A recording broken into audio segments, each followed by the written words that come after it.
So my name is Martina Attille, more recently known as Judah. A break I made because I wanted to develop new ideas and make a break from past work. What I do is I use film as a way to get to know people better. So since the time away from Sankofa Film and Video, I've been working with people in my immediate community to just document their interests and get to know them as well. So I describe my practice as one that is interested in documentary as an art form, but also as one that's interested in the materiality of film and moving image. Okay, so I made Dreaming Rivers in 1988, and it was the third of the productions produced by Sankofa Film and Video from the time of its incorporation.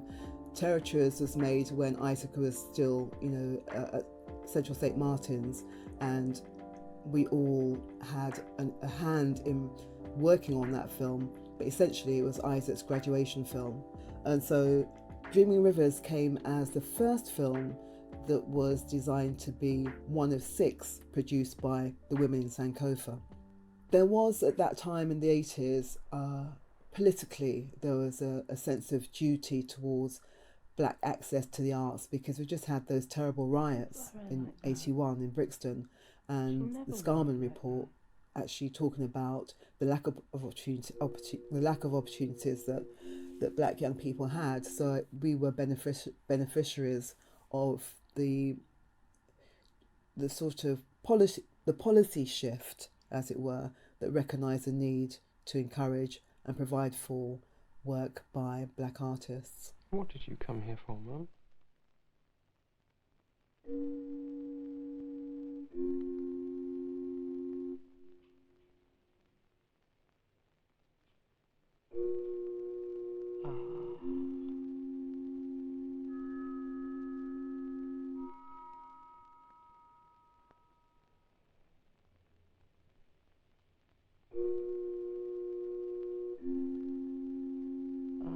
Funny boy.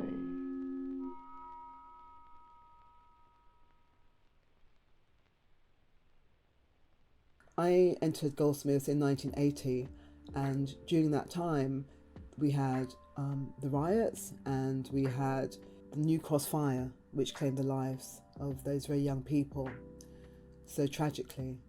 And at that point I was really beginning to question the value of my time at university. It felt like these events, which so involved me as a Black person in the UK, as somebody growing up in an urban environment, I couldn't grasp a way in which my studies, which were about Roland Barthes, about Foucault, I couldn't see then how those studies connected to what was going on in a very real way outside, which stuff that was claiming lives, basically. So having stayed then, the course became more relevant as I used film to think about the things that were really pressing on me politically. So policing for me as a Black person, as a Black woman, was a pressing issue. I suppose the media, filmmaking was a way to raise the profile of these issues, and for me to better understand, to speak to people and to interview people and to collate evidence, as it were, so that these issues were not just part of my personal experience, but by communicating with others who share similar experiences, those issues became real issues, became real national issues. But symbolically, I think mirrors are a way in which our differences are magnified. In Dreaming Rivers, there is a mirror which is the main mantelpiece mirror of the set that was designed by Sonia Boyce. And along the mantle there are various objects which have been placed very carefully. But the mirror you can see just in the background behind the 3 adult children, just abstract element of the mirror. But that image of the fragment of the mirror behind the placing of the 3 adult children, for me, has a lot of meaning, because the adult children are cast according to their complexions, and to have the fragment of the mirror behind them, to me, says that our differences in terms of complexion are magnified through mirrors by the way we see ourselves and through the way we see each other through the mirror, how we see each other mirrored. Now that might mean seeing an overrepresentation of light-skinned people in successful roles. It might mean seeing an overrepresentation of dark-skinned people in victimized roles. But however we come to see through film, through television, through photographs, we see those images mirrored back to us, and they come back with an excess of meaning. Making films is a process of telling a story, but telling a story is also about problem solving.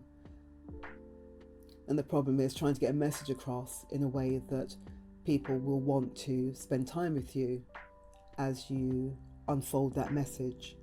And one of my favourite pieces is working with a gentleman called Eric, who has held an allotment in North London for about 40 years. He's from Barbados, and so we did a really nice piece about his beekeeping. So collaboration, whether you're working with other professionals, artists or technicians, or whether you're working with individuals who are the subjects of your film, collaboration, the conversation about what's achieved is very, very important to me, and that's something that I find ethically necessary for my work. Photography has always been a great stimulus because photography is a stilled moment which suggests movement that's come before or movement that's continued after. An image by Roy de Carava, the African-American photographer, and it's an image, it's quite a long shot, and within the long shot there's this environment which is broken. It's an urban environment which is broken, the buildings are broken, and you've got a little girl, probably about 10 years old, and she looks like she's wearing, like, it could be a First Communion outfit, a white dress. It's very clean, well turned out, and she's just walking through this landscape on her way to somewhere. And the balance in that image, to me, doesn't make it all right that the landscape is broken, but it affirms that we are all right as people in these broken landscapes. We can be all right. There's something which is resilient about us, which is all right. We're not necessarily broken people because we come from broken environments. So I take my lead from photography. If my images can capture moments that resonate within the Black experience and can help to contribute to the internal voices within our experience, that's what I'd like to see myself contributing to in the future.